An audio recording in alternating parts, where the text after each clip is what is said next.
"Looking at a king's mouth," said an old man, "one would think he never sucked at his mother's breast." He was talking about Okonkwo, who had risen so suddenly from great poverty and misfortune to be one of the lords of the clan. The old man bore no ill will towards Okonkwo. Indeed, he respected him for his industry and success. But he was struck, as most people were, by Okonkwo's brusqueness in dealing with less successful men. Only a week ago, a man had contradicted him at a kindred meeting which they held to discuss the next ancestral feast. Without looking at the man, Okonkwo had said, "This meeting is for men." The man who had contradicted him had no titles. That was why he had called him a woman. Okonkwo knew how to kill a man's spirit. Everybody at the kindred meeting took sides with Usogo, and Okonkwo called him a woman. The oldest man present said sternly that those whose palm kernels were cracked for them by a benevolent spirit should not forget to be humble. Okonkwo said he was sorry for what he had said, and the meeting continued. But it was really not true that Okonkwo's palm kernels had been cracked for himself by a benevolent spirit. He had cracked them himself. Anyone who knew his grim struggle against poverty and misfortune could not say he had been lucky. If ever a man deserved his success, that man was Okonkwo. At an early age, he had achieved fame as the greatest wrestler in all the land. That was not luck. At the most, one could say that his chi or personal god was good. But the Igbo people have a proverb that when a man says yes, his chi says yes also. Okonkwo said yes very strongly, so his chi agreed. And not only his chi, but his clan too, because he judged a man by the work of his hands. That was why Okonkwo had been chosen by the 9 villagers to carry a message of war to their enemies unless they agreed to give up a young man and a virgin to atone for the murder of Udo's wife. And such was the deep fear that the enemies had for Umuofia that they treated Okonkwo like a king and brought him a virgin who was given to Udo as a wife and the lad Ikemefuna.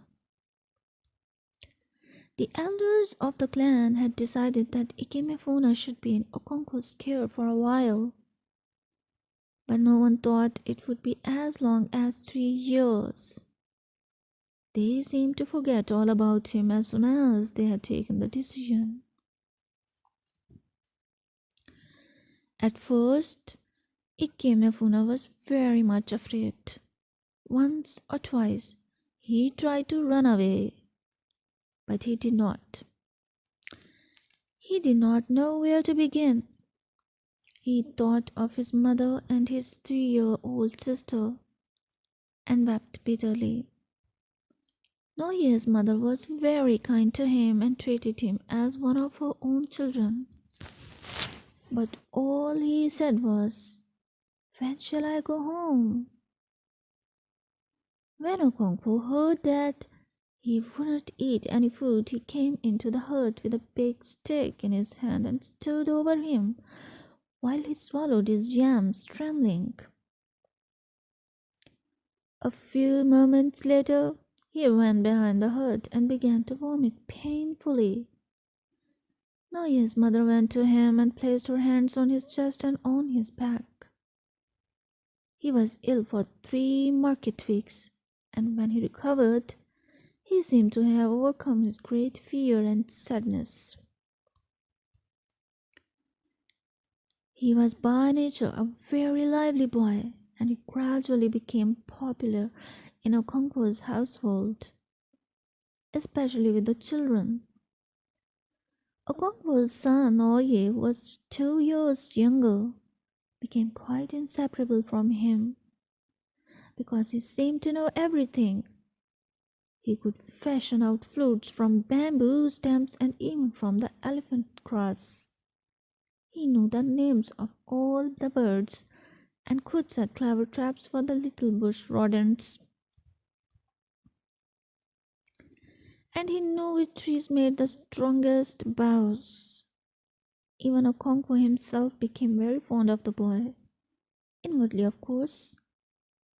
Okonkwo never showed any emotion openly, unless it be the emotion of anger. To show affection was a sign of weakness. The only thing worth demonstrating was strength. He therefore treated Ikemefuna as he treated everybody else, with a heavy hand. But there was no doubt that he liked the boy. Sometimes when he went to big village meetings or communal ancestral feasts, he allowed Ikemefuna to accompany him, like a son, carrying his tool and his goatskin bag, and, indeed, Ikemefuna called him father. Ikemefuna came to Umuofia at the end of the carefree season between harvest and planting. In fact, he recovered from his illness only a few days before the week of peace began. And that was also the year Okonkwo broke the peace and was punished, as was the custom, by Iziani, the priest of the earth goddess. Okonkwo was provoked to justifiable anger by his youngest wife, who went to plait her hair at a friend's house and did not return early enough to cook the afternoon meal. Okonkwo didn't know at first that she was not at home. After waiting in vain for her dish, he went to her hut to see what she was doing. There was nobody in the hut and the fireplace was cold. "Where is Ojojo?" he asked his second wife, who came out of her hut to draw water from a gigantic pot in the shade of a small tree in the middle of the compound.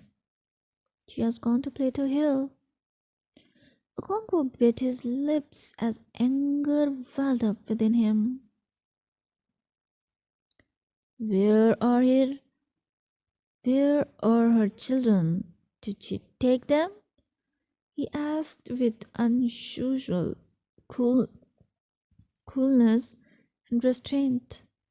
"They are here," answered his first wife, Noye's mother. Okonkwo bent down and looked into her hut. Ojojo's children were eating with the children of his first wife. "Did she ask you to feed them before she went?" "Yes," lied Noye's mother, trying to minimize Ojojo's thoughtlessness. Okonkwo knew she was not speaking the truth. He walked back to his obi to await Ojojo's return, and when she returned, he beat her very heavily. In his anger, he had forgotten that it was the week of peace. His first 2 wives ran out in great alarm, pleading with him that it was the sacred week. But Okonkwo was not the man to stop beating somebody halfway through, not even for fear of a goddess. Okonkwo's neighbors heard his wife crying and sent their voices over the compound walls to ask what was the matter. Some of them came over to see for themselves. It was unheard of to beat somebody during the sacred week. Before it was dusk, Iziani, who was the priest of the earth goddess Ani, called on Okonkwo in his obi. Okonkwo brought out kola nut and placed it before the priest. "Take away your kola nut.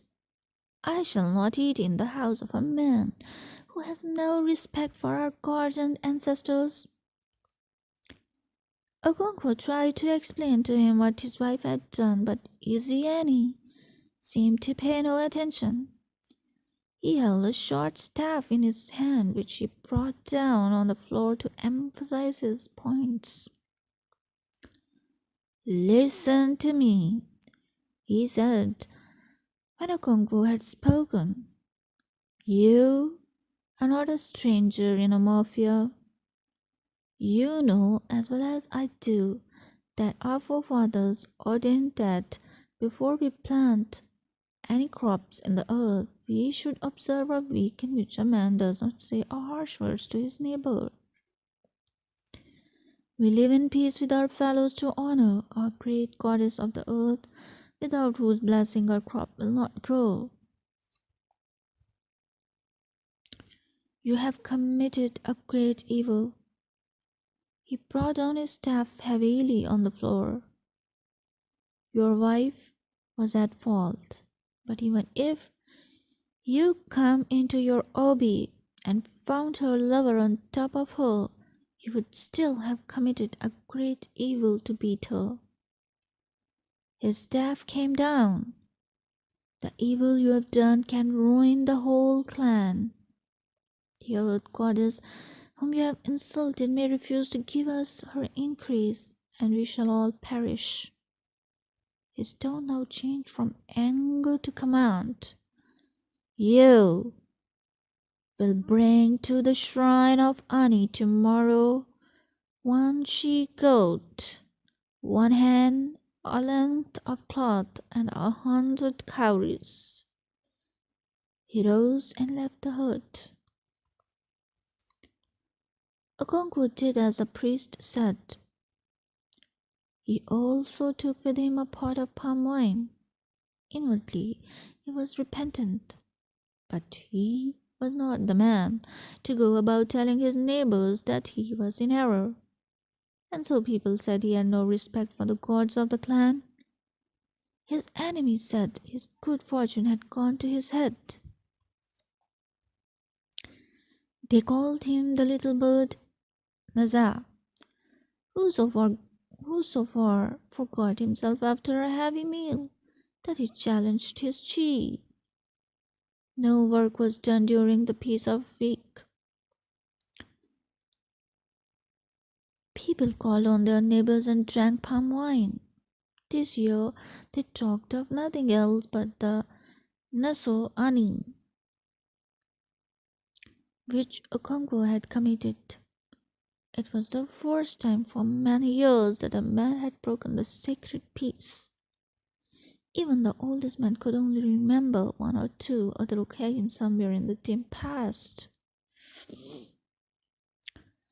Ogboifi Iziodo, who was the oldest man in the village, was telling two other men who came to visit him that the punishment for breaking the peace of Ani had become very mild in the clan. "It has not always been so," he said. "My father told me that he had been told that in the past a man who broke the peace was dragged on the ground to the village until he died. But after a while this custom was stopped because it spoiled the peace which it was meant to preserve." "Somebody told me yesterday," said one of the younger men, "that in some clans it is an abomination for a man to die during the week of peace." "It is indeed true," said Ogboifi Iziodo. "They have that custom in Obodoani. If a man dies at this time, he is not buried but cast into the evil forest. It is a bad custom which these people observe because they lack understanding. They throw away large numbers of men and women without burial. And what is the result? The clan is full of the evil spirits of these unburied dead, hungry to do harm to the living. After the week of peace, every man and his family began to clear the bush to make new farms. The cut bush was left to dry and fire was then set to it. As the smoke rose into the sky, kites appeared from different directions and hovered over the burning fields in silent valediction. The rainy season was approaching when they would go away until the dry season returned. Okonkwo spent the next few days preparing his seed yams. He looked at each yam carefully to see whether it was good for sowing. Sometimes he decided that a yam was too big to be sown as one seed, and he split it deftly along its length with his sharp knife. His eldest son Oye and Ikemefuna helped him by fetching the yams in long baskets from the barn and in counting the prepared seeds in groups of 400. Sometimes Okonkwo gave them a few yams each to prepare, but he always found fault with the effort, and he said so with much threatening. "Do you think you are cutting up yams for cooking?" he asked Noye. "If you split another yam of this size, I shall break your jaw." "You think you are still a child? I began to own a farm at your age. And you," he said to Ikemefuna, "do you not grow yams where you come from?" Inwardly, Okonkwo knew that the boys were still too young to understand fully the difficult art of preparing seed yams, but he thought that one could not begin too early. Yams stood for manliness, and he, who could feed his family on yams from one harvest to another, was a very great man indeed. Okonkwo wanted his son to be a great farmer and a great man. He would stamp out the disquieting signs of laziness which he thought he already saw in him. "I will not have a son who cannot hold up his head in the gathering of the clan. I would sooner strangle him with my own hands. And if you stand staring at me like that," he swore, "Ama Diora will break your head for you." Some days later, when the land had been moistened by 2 or 3 heavy rains, Okonkwo and his family went to the farm with baskets of seed yams, the hoes and mashers, and the planting began. They made single mounds of earth in straight lines all over the field and sowed the yams in them. Yam, the king of crops, was a very exacting king. For 3 or 4 months it demanded hard work and constant attention from cockcrow till the chickens went back to roost. The young tendrils were protected from earth heat with rings of sisal leaves.